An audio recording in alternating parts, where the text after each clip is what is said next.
विज्ञान पाठशाला में आप सभी का स्वागत है स्टूडेंट्स। और आज मैं आप लोगों के लिए साइंस का एक और नया वीडियो लेकर के आया हूं। और ये वीडियो रिलेटेड है मेरा सीटीईटी जुलाई 2024 की परीक्षा से। तो जो भी अभ्यर्थी सेकंड पेपर में पार्टिसिपेट करने वाले हैं और जिनका सब्जेक्ट साइंस है, तो उनके लिए ये वीडियो बहुत ही सफल साबित हो सकता है। तो इस वीडियो को ज़रूर वो शुरुआत से लेकर अंत तक देखें और वीडियो पसंद आने पर उसे लाइक और शेयर करना बिल्कुल ना भूलें। साथ ही साथ मेरे चैनल को आप सब्सक्राइब कर लें, जिससे बेल आइकन को दबाने पर आपको मेरे हर एक नए आने वाली वीडियो का नोटिफिकेशन प्राप्त होता रहेगा। तो आज का हमारा जो पहला जो वीडियो है इस सीरीज का, वो है भोजन के स्रोत यानी कि सोर्स ऑफ फूड से रिलेटेड। तो हम स्टार्ट करते हैं टॉपिक को। सबसे पहली हेडिंग है हमारी भोजन। तो भोजन क्या होता है, उसकी डेफिनेशन है वृद्धि और विकास की विभिन्न गतिविधियों के लिए ऊर्जा प्राप्त करने के लिए मनुष्यों और अन्य जानवरों द्वारा खाए जाने वाले खाद्य पदार्थों को भोजन कहा जाता है स्टूडेंट्स। तो स्टूडेंट्स, जो भी मनुष्य हैं जैसे कि हम और जो अन्य जानवर हैं, तो इनको ऊर्जा प्राप्त करने के लिए और वृद्धि तथा विकास की गतिविधियों के लिए इनके द्वारा जो खाए जाने वाला जो खाद्य पदार्थ होता है, वो भोजन कहलाता है या भोजन उसे कहा जाता है स्टूडेंट्स। नेक्स्ट हेडिंग है हमारी संघटक। भोजन बनाने के लिए हमें कई चीज़ों की आवश्यकता होती है, जैसे कच्ची सब्जियां, नमक, मसाला, तेल और पानी आदि। इन्हें संघटक कहते हैं। अगर कोई भी आप भोजन बना रहे हैं घर पर, या जो भी भोजन आपके घर में तैयार हो रहा है, तो उस भोजन को तैयार करने के लिए हमें कई चीज़ों की आवश्यकता होगी स्टूडेंट्स। जैसे कच्ची सब्जियां चाहिए, नमक चाहिए, मसाला चाहिए, तेल चाहिए, पानी चाहिए, और भी चीज़ें हो सकती हैं। तो इन्हें हम स्टूडेंट्स क्या कहेंगे, इन्हें हम संघटक कहेंगे या इनको संघटक कहते हैं। जैसा कि चित्र में आपको दिखाई दे रहा है, खाद्य तेल है, नमक है, ये कच्ची सब्जियां, ये सब क्या है स्टूडेंट्स, किसी भी भोजन को बनाने के लिए जिन चीज़ों का हम उपयोग कर रहे हैं, वो चीज़ें क्या कहलाएंगी, संघटक कहलाएंगी स्टूडेंट्स। अगली हेडिंग है खाद्य पदार्थों के स्रोत। जिन जिन चीज़ों से हम अपना भोजन प्राप्त करते हैं, उन्हें खाद्य पदार्थों का स्रोत कहते हैं। तो जिन जिन चीज़ों से हम स्टूडेंट्स अपना भोजन प्राप्त करते हैं, उन्हें हम क्या कहेंगे स्टूडेंट्स, खाद्य पदार्थों का स्रोत कहेंगे। हम खाद्य पदार्थ दो स्रोतों से प्राप्त करते हैं। पहला, पौधों से प्राप्त खाद्य पदार्थ। तो पौधों से प्राप्त खाद्य पदार्थ कौन कौन से होते हैं, जैसे गेहूं, दाल, चावल, मक्का, सब्जी और वनस्पति तेल। ये सब क्या है स्टूडेंट्स, पौधों से प्राप्त खाद्य पदार्थ हैं। दूसरा है हमारा जंतुओं से प्राप्त खाद्य पदार्थ। तो जंतुओं से प्राप्त खाद्य पदार्थ कौन कौन से होते हैं, इनके उदाहरण है अंडा, मांस, दूध, मछली और पनीर इत्यादि। अब आते हैं हम अगली हेडिंग पर, वो है कच्ची सामग्री। किसे कहते हैं, खाद्य पदार्थों को बनाने के लिए जिन संघटकों का हम प्रयोग करते हैं। कोई भी खाद्य पदार्थ आप बना रहे हैं, चाहे आप दाल बना रहे हों या चावल बना रहे हों, या कोई आलू की सब्जी भी आप अगर बना रहे हैं, तो उस को बनाने के लिए जिन संघटकों की आपको आवश्यकता होगी, तो वो संघटक क्या कहलाएंगे हमारे, उस खाद्य पदार्थ को बनाने वाले कच्ची सामग्री के अंतर्गत कहलाएंगे वो। उन्हें हम क्या कहेंगे स्टूडेंट्स, कच्ची सामग्री कहेंगे या कहते हैं। जैसे नमक, दाल, सब्जी, पानी और मसाला इत्यादि, ये सब क्या कहलाएंगे, उस भोजन को बनाने के लिए जिन संघटकों का आप उपयोग करोगे, वो क्या कहलाएंगे, उस भोजन के लिए कच्ची सामग्री का काम करेंगे। बढ़ते हैं आगे स्टूडेंट्स। नेक्स्ट है टॉपिक पौधों के खाने योग्य भाग। कुछ पौधों के दो या दो से अधिक भागों को खाया जाता है। इन्हें ही खाने योग्य भाग कहा जाता है। तो स्टूडेंट्स, जिन पौधों के दो या दो से अधिक भागों को खाया जाता है, तो उन्हें हम संक्षिप्त में क्या कहते हैं, खाने योग्य भाग कहते हैं, या उन्हें खाने योग्य भाग कहा जाता है। जैसे जड़, तना, फल, फूल, पत्ता, ये सब खाने योग्य भाग होते हैं। कोई ना कोई ऐसे पौधे होते हैं जिनके स्टूडेंट्स हम दो या दो से अधिक भागों को खाने के लिए उपयोग करते हैं। जैसे मैंने यहाँ पर कुछ एग्जाम्पल रखे हैं, आप देख सकते हैं पौधों के भाग के नाम से। जैसे कि पहला है आलू का तना खाया जाता है। नंबर दूसरा मूली का जड़ और पत्ता दोनों खाया जाता है। नंबर तीसरा लौकी का फल खाया जाता है। नंबर चौथा पालक का पत्ता खाया जाता है। तो ऐसे कई सारे ऐसे प्लांट्स होते हैं स्टूडेंट्स जिनके दो या दो से अधिक भागों को खाया जाता है और वो भाग उनके खाने योग्य भाग कहलाते हैं। अब वो जड़ भी हो सकता है स्टूडेंट्स, तना भी हो सकता है, फल भी हो सकता है, फूल भी हो सकता है और पत्ता भी हो सकता है। नेक्स्ट हेडिंग है हमारी अंकुरण। बीज से शिशु पौधे का उगना स्टूडेंट्स अंकुरण कहलाता है। नेक्स्ट है हेडिंग हमारी अंकुर। अंकुरित बीजों से एक सफेद धागे जैसी रंग की एक संरचना निकलती है जिसे अंकुर कहते हैं। तो अभी आप चित्र में दिखाई दे रहा है कि यहाँ जो चना दिख रहा है या जो मूंग दिख रहा है, इससे एक सफेद रंग के धागे जैसी संरचना निकल रही है। इसको हम क्या कहेंगे स्टूडेंट्स? अंकुर कहेंगे। अगला है मकरंद। मधुमक्खियों द्वारा इकट्ठा की गई फूलों के मीठे रस को मकरंद कहते हैं। स्टूडेंट्स याद रखें कि मधुमक्खियों के द्वारा जो फूलों से इकट्ठा किया गया जो मीठा रस है उसको मकरंद कहते हैं, जो बाद में शहद बन जाता है। जो किस में कन्वर्ट हो जाता है स्टूडेंट्स? बाद में शहद में कन्वर्ट हो जाते हैं, शहद बन जाता है। मधुमक्खियां मकरंद का भंडारण करती हैं क्योंकि अब ये मधुमक्खियां जो मकरंद है इसका भंडारण क्यों करती हैं, स्टोरेज क्यों करती हैं? क्योंकि फूल और उनका मकरंद वर्ष के केवल कुछ समय में ही उपलब्ध होते हैं। क्योंकि जो फूल होते हैं और उनका जो मकरंद होता है, मीठा रस जो होता है, वो वर्ष के केवल कुछ समय में ही उपलब्ध होता है। अतः मधुमक्खियां इस मकरंद का भंडारण कर लेती हैं, स्टोरेज कर लेती हैं ताकि पूरे वर्ष इसका उपयोग किया जा सके। भंडारित शहद को मधुमक्खियां भोजन के रूप में भी प्रयोग करती हैं स्टूडेंट्स। अगला हेडिंग है खाद्य पदार्थों के ग्रहण करने के आधार पर जंतुओं के प्रकार। तो स्टूडेंट्स खाद्य पदार्थ को ग्रहण करने के आधार पर जो जंतु होते हैं वो तीन प्रकार के होते हैं। नंबर पहला शाकाहारी, नंबर दूसरा मांसाहारी, नंबर तीसरा सर्वाहारी। तो पहले हेडिंग है हमारी शाकाहारी। जान लेते हैं ये कौन है। वे जंतु जो केवल पादप या पादप उत्पाद खाते हैं वो शाकाहारी कहलाते हैं। जैसे गाय, हिरण, भैंस, खरगोश आदि ये सभी स्टूडेंट्स क्या कहलाएंगे? हमारे शाकाहारी स्टूडेंट्स शाकाहारी जीव कहलाएंगे। नेक्स्ट हेडिंग है हमारी मांसाहारी। वे जंतु जो केवल जंतु या जंतु उत्पादों को ही खाते हैं उन्हें मांसाहारी कहते हैं। तो स्टूडेंट्स वे जंतु जो क्या करें, सिर्फ जंतु या जंतु के उत्पादों को ही खाएं उन्हें मांसाहारी कहते हैं, जैसे शेर, बाघ। अगला सर्वाहारी। ये किनको कहा जाता है?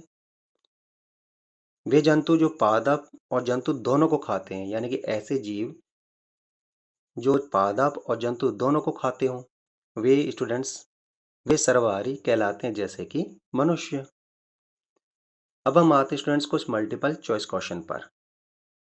आप भी इनके आंसर जरूर दीजिए। फर्स्ट क्वेश्चन है निम्नलिखित में से कौन सा भोजन नहीं है? पहला है दालें, बी है रोटी, सी है पेट्रोल और डी है घी। तो इसका सही आंसर है स्टूडेंट्स सी पेट्रोल, क्योंकि ये भोजन की श्रेणी में नहीं आता।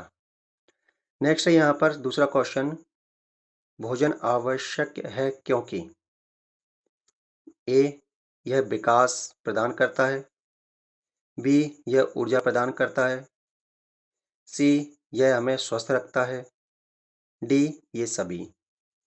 तो स्टूडेंट्स इसका सही आंसर है डी जो कि भोजन होता है वो हमें विकास भी प्रदान करता है, वो हमें ऊर्जा प्रदान भी करता है, यह हमें स्वस्थ भी रखता है। थर्ड क्वेश्चन है, गेहूं से निम्नलिखित में से क्या तैयार किया जा सकता है? ए इडली, बी बिरयानी, सी पूरी और डी इनमें से कोई नहीं। तो स्टूडेंट्स आप भी सही आंसर दें इसका। तो इसका सही आंसर है स्टूडेंट्स सी, यानी कि पूरी। बढ़ते हैं अगले क्वेश्चन की ओर।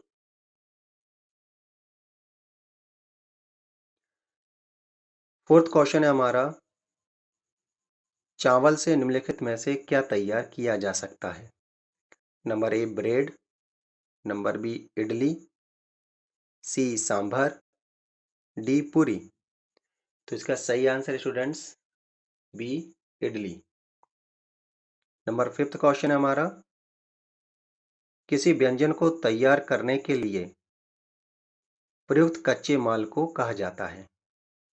ए फली, बी मधुमक्खी पालन, सी कच्ची सामग्री और डी ये सभी। तो स्टूडेंट्स अभी हमने पढ़ा है कि कोई भी व्यंजन अगर हम तैयार करते हैं, तैयार करने के लिए जो कच्चा माल होता है उसे हम क्या कहते हैं स्टूडेंट्स? उसे हम कहते हैं कच्ची सामग्री। नंबर सिक्स, उबले चावल बनाने के लिए हमें लेना होगा, तो कौन कौन से संगठक हमें लेने होंगे, वही इसका आंसर होगा स्टूडेंट्स। जैसे ए गेहूं का आटा और पानी, बी कच्चे चावल और पानी, सी अंडा और पानी और डी ये सभी। तो जाहिर सी बात है स्टूडेंट्स कि अगर हमें चावल पकाना है तो उसके लिए हमें कच्चे चावल और पानी की आवश्यकता होगी। नंबर 7 है, चीनी निम्नलिखित में से किस पौधे से प्राप्त होती है? तो ए है गन्ना, बी है केला, सी है मूंगफली, डी है धान। तो इसका सही आंसर स्टूडेंट्स ए गन्ना। चीनी जो है वो गन्ने से प्राप्त की जाती है। बढ़ते हैं अगले क्वेश्चन की ओर। 8 क्वेश्चन है हमारा, हमें अनाज जैसे गेहूं, चावल, मक्का आदि प्राप्त होता है। अब ये किससे प्राप्त होता है वो हमें देखना है। ए जानवरों से, बी पौधों से, सी ए और बी दोनों से, डी इनमें से कोई नहीं।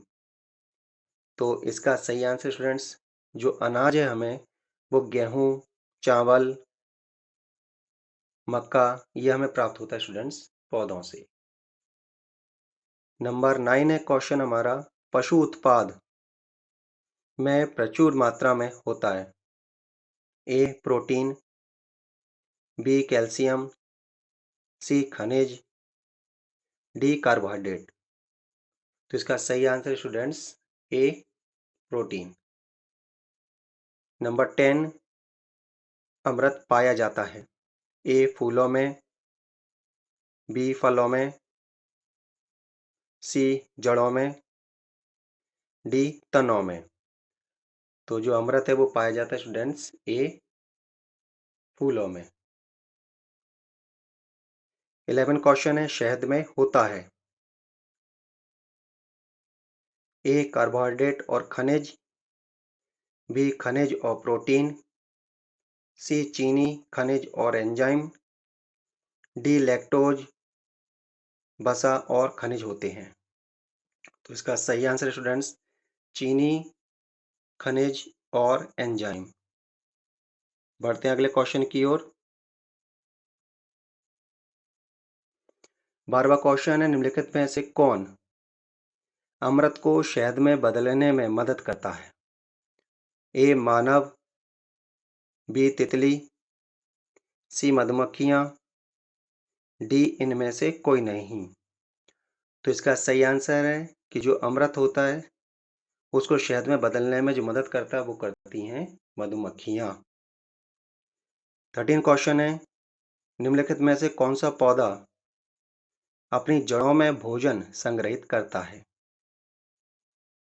ए शकरकंद, बी बैगन, सी अमरूद और डी इनमें से कोई नहीं। तो इसका सही आंसर स्टूडेंट्स शकरकंद। 14 क्वेश्चन है हमारा, निम्नलिखित में से कौन शाकाहारी है?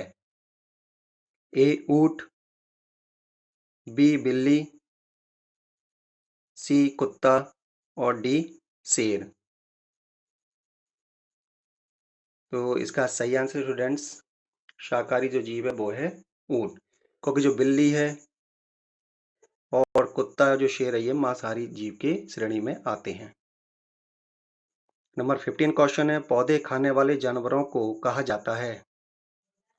ए शाकाहारी, बी मांसाहारी, सी सर्वाहारी, डी ये सभी। तो पौधे खाने वाले जानवरों को हम स्टूडेंट्स कहते हैं शाकाहारी जीव।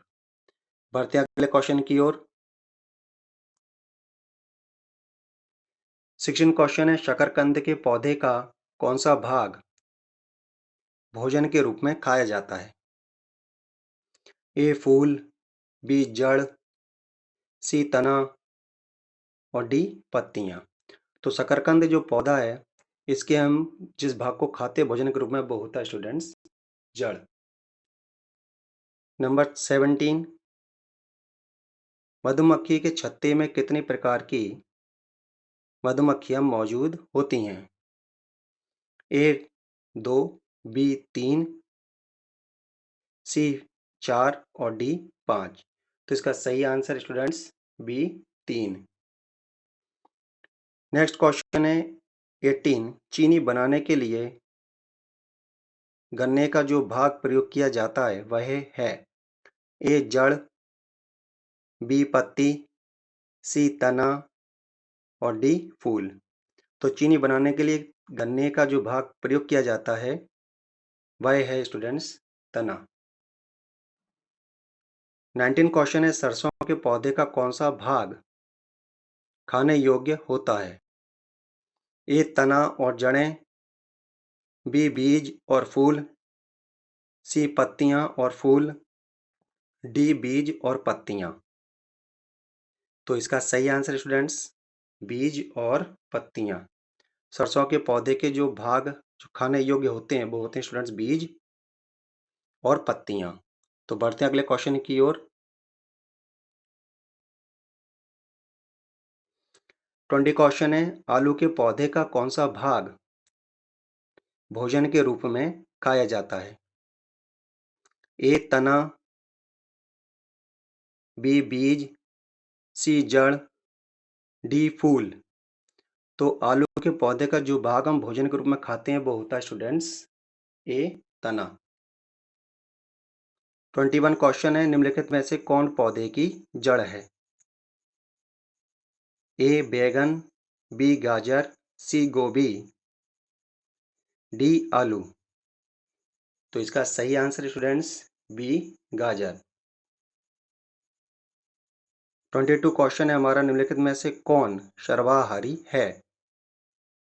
ए मनुष्य, बी शेर, सी गाय, डी भैंस। तो इसका सही आंसर स्टूडेंट्स ए मनुष्य, जो कि अभी हमने पढ़ा है। नंबर 23 क्वेश्चन, निम्नलिखित में से कौन सा भोजन जानवरों से प्राप्त नहीं होता है? तो ए दूध, बी मक्का, सी मटन, डी शहद। तो इसका सही आंसर स्टूडेंट्स मक्का, जो कि हमें जानवरों से प्राप्त नहीं होता, क्योंकि जो मक्का है वो हमें पौधों से प्राप्त होता है। तो बढ़ते हैं अगले क्वेश्चन की ओर। 24 क्वेश्चन है, तेल देने वाले पौधे हैं? ए सरसों, बी गेहूं, सी चावल, डी उड़द। तो तेल देने वाला जो पौधा है वो होता है स्टूडेंट्स सरसों। 25 क्वेश्चन है, बीजों से निकली एक छोटी सफेद संरचना कहलाती है, जिसे अभी हमने पढ़ा है। तो जरूर इसका आंसर दें स्टूडेंट्स। ए जड़ें, बी अंकुर, सी बीज और डी इनमें से कोई नहीं। तो इसका सही आंसर स्टूडेंट्स अंकुर। 26 क्वेश्चन है, मधुमक्खियां रस एकत्रित करती हैं, तो वो किससे करती हैं? ए सब्जी से, बी फल से, सी फूलों से और डी इनमें से कोई नहीं। तो इसका सही आंसर स्टूडेंट्स सी फूलों से। बढ़ते हैं अगले क्वेश्चन की ओर। 27 क्वेश्चन है हमारा। मधुमक्खियां अपने उपयोग के लिए रस को पूरे समय संग्रहित करती हैं। ए दिन, बी महीना, सी सप्ताह, डी वर्ष। तो इसका सही आंसर स्टूडेंट्स डी वर्ष। नंबर 28 क्वेश्चन है हमारा कि खीर की सामग्री क्या है। अगर आप खीर बना रहे हैं तो उसके लिए आपको क्या क्या सामग्री चाहिए। ए दूध चावल चीनी, बी घी पानी मसाले, सी चावल दाल पानी नमक, डी इनमें से कोई नहीं। तो इसका सही आंसर है कि अगर हमें खीर बनानी है तो उसके लिए जो सामग्री चाहिए वो है दूध चावल और चीनी। 29 क्वेश्चन है हमारा ऊँटनी के दूध का उपयोग किया जाता है। अब कहाँ किया जाता है। ए बंगाल, बी राजस्थान, सी दिल्ली, डी चेन्नई। तो इसका सही आंसर स्टूडेंट्स राजस्थान। बढ़ते हैं अगले क्वेश्चन की ओर। 30 क्वेश्चन है हमारा मधुमक्खियां फूलों से रस इकट्ठा करती हैं, जो कि फूलों से करती हैं वो, और अपने घोंसलों में शहद तैयार करती हैं, जिन्हें कहा जाता है। तो ये जो मधुमक्खियां फूलों का रस इकट्ठा करती हैं और उससे एक घोंसले में शहद बनाने के लिए तैयार करती हैं, उस इकट्ठे करने वाली जो जगह है उसको क्या कहा जाता है, जहाँ पर वो इसको स्टोर करती हैं। जैसे ए शहद, उसे शहद कहा जाता है, बी पौधे कहा जाता है, सी फूल कहा जाता है, डी मधुमक्खी का छत्ता कहा जाता है। तो जाहिर सी बात है जो मधुमक्खियां होती हैं वो अपने इस फूलों के मीठे रस को मधुमक्खी के छत्ते में स्टोर करके रखती हैं। तो इसका आंसर है सही डी मधुमक्खी का छत्ता। 31 क्वेश्चन है चीनी प्राप्त होती है। ए केले से, बी गन्ना से, सी गाजर से, डी आम से। तो सीधी सी बात है कि जो चीनी है हमें किससे प्राप्त होती है स्टूडेंट्स, बी गन्ना से। 32 क्वेश्चन है हमारा मीठे रस को कहा जाता है। मीठे रस को स्टूडेंट्स ए अमृत कहा जाता है, या बी विष कहा जाता है, सी दोनों ए और बी कहा जाता है, डी इनमें से कोई नहीं। तो इसका सही आंसर स्टूडेंट्स ए अमृत कहा जाता है। ये बढ़ते हैं अगले क्वेश्चन की ओर। नंबर 33 क्वेश्चन है हमारा हरे पौधों को भी जाना जाता है, किस नाम से जाना जाता है। ए प्रकाश संश्लेषण, बी परजीवी, सी उत्पादक और डी इनमें से कोई नहीं। तो इसका सही आंसर स्टूडेंट्स जो हरे पौधे हैं उनको उत्पादक के नाम से भी जाना जाता है। नंबर 34 क्वेश्चन है निम्नलिखित में से कौन मांसाहारी नहीं है। ए छिपकली, बी मगरमच्छ, सी मधुमक्खी, डी ईगल। तो स्वाभाविक सी बात है कि जो मांसाहारी नहीं है वो जीव है हमारा मधुमक्खी, यानी कि इसका सही आंसर है सी। नंबर 35 क्वेश्चन है अंकुरित बीज बहुत समृद्ध होते हैं। ए कार्बोहाइड्रेट से, बी प्रोटीन से, सी वसा से और डी विटामिन से। तो इसका सही आंसर है स्टूडेंट्स बी प्रोटीन से। जो अंकुरित बीज होते हैं वो स्टूडेंट्स वो प्रोटीन से समृद्ध होते हैं। तो बढ़ते हैं अगले क्वेश्चन की ओर। 36 क्वेश्चन है वे जानवर जो पौधों और पौधों के उत्पादों को खाते हैं। ए शाकाहारी, बी मांसाहारी, सी सर्वाहारी, डी इनमें से कोई नहीं। तो वे जानवर जो पौधों और पौधों के उत्पादों को खाते हैं उनको स्टूडेंट्स हम बोलते हैं शाकाहारी। इसका सही आंसर है ए। 37 क्वेश्चन है वे जानवर जो दूसरे जानवरों को खाते हैं कहलाते हैं। ए शाकाहारी, बी मांसाहारी, सी सर्वाहारी, डी इनमें से कोई नहीं। तो इसका सही आंसर स्टूडेंट्स बी मांसाहारी। जो जीव दूसरे जानवरों को खाते हैं उन्हें हम मांसाहारी कहते हैं। 38वां क्वेश्चन है हमारा, वे जानवर जो पौधे और जानवर दोनों को खाते हैं कहलाते हैं? ए शाकाहारी, बी मांसाहारी, सी सर्वाहारी और डी इनमें से कोई नहीं। तो इसका सही आंसर है स्टूडेंट्स कि वे जानवर जो पौधे और जानवर दोनों को खाते हैं, यानी वे जीव जो पौधे और जानवर दोनों को खाते हैं उनको हम श्रेणी में रखते हैं सर्वाहारी की श्रेणी में, यानी इसका सही आंसर स्टूडेंट्स सी। बढ़ते हैं अगले क्वेश्चन की ओर। 39वां क्वेश्चन हमारा 39 क्वेश्चन है कि पौधों के वे भाग जो खाने योग्य होते हैं कहलाते हैं? ए जड़ कहलाते हैं, बी तना कहलाते हैं, सी पत्ती कहलाते हैं, डी खाने योग्य भाग कहलाते हैं। तो इसका सही आंसर है स्टूडेंट्स डी खाने योग्य भाग कहलाते हैं। 40 क्वेश्चन है हमारा कि कार्य करने की क्षमता है।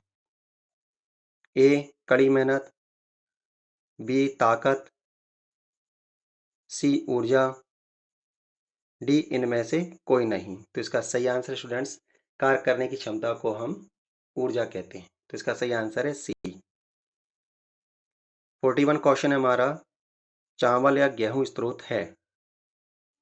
ये किसके स्रोत हैं? ए पौधे के, बी जानवर से, सी दोनों ए और बी, डी इनमें से कोई नहीं। तो स्टूडेंट्स चावल और जो गेहूं है वो हमें पौधों से प्राप्त होते हैं। तो इसका सही आंसर है ए पौधे। पढ़ते हैं अगले क्वेश्चन की ओर। 42 क्वेश्चन है हमारा, दूध, अंडा, मांस, मछली और शहद आदि निम्नलिखित खाद्य उत्पाद से प्राप्त होते हैं। अब ये किससे प्राप्त होते हैं? ए पौधे से, बी जानवर से, सी दोनों ए और बी से, डी इनमें से कोई नहीं। तो स्टूडेंट्स इसका सही आंसर है बी जानवर से। ये सभी जो खाद्य उत्पाद हैं ये स्टूडेंट्स हमें जानवरों से प्राप्त होते हैं, पशुओं से प्राप्त होते हैं। नंबर 43 क्वेश्चन है, फल और सब्जियां निम्नलिखित से प्राप्त खाद्य उत्पाद हैं। तो इसका ए आंसर है पौधे और जानवर से, बी जानवरों से, सी पौधों से और डी इनमें से कोई नहीं। तो स्टूडेंट्स जाहिर सी बात है कि जो फल और जो सब्जियां होती है वो हमें स्टूडेंट्स कैसे प्राप्त होती हैं? सी यानी कि पौधों से। 44 स्टूडेंट्स क्वेश्चन है हमारा, मनुष्य को किस श्रेणी में रखा गया है? ए शाकाहारी, बी मांसाहारी, सी सर्वाहारी और डी इनमें से कोई नहीं। तो इसका सही आंसर स्टूडेंट्स मनुष्य को रखा गया है सर्वाहारी की श्रेणी में। तो स्टूडेंट्स आपको ये वीडियो कैसा लगा? आप अपने कमेंट्स जरूर कमेंट बॉक्स में लिख करके मुझे बता सकते हैं और वीडियो पसंद आने पर आप मेरे चैनल को जरूर सब्सक्राइब करें और बेल आइकन को प्रेस करना बिल्कुल ना भूलें, जिससे मेरे आने वाले हर एक नई वीडियो का नोटिफिकेशन आपके पास समय समय पर आता रहेगा। तो CTET जुलाई 2024 की सिलेबस के अकॉर्डिंग ये पहला वीडियो था साइंस के पहले टॉपिक से रिलेटेड। तो दूसरा टॉपिक जल्दी ही आपके लिए मैं तैयार करूँगा और उसे जल्दी अपने इस चैनल पर अपलोड करूँगा, तो उसका आप ज़रूर इंतज़ार करें। तब तक के लिए thank you. Have a nice day.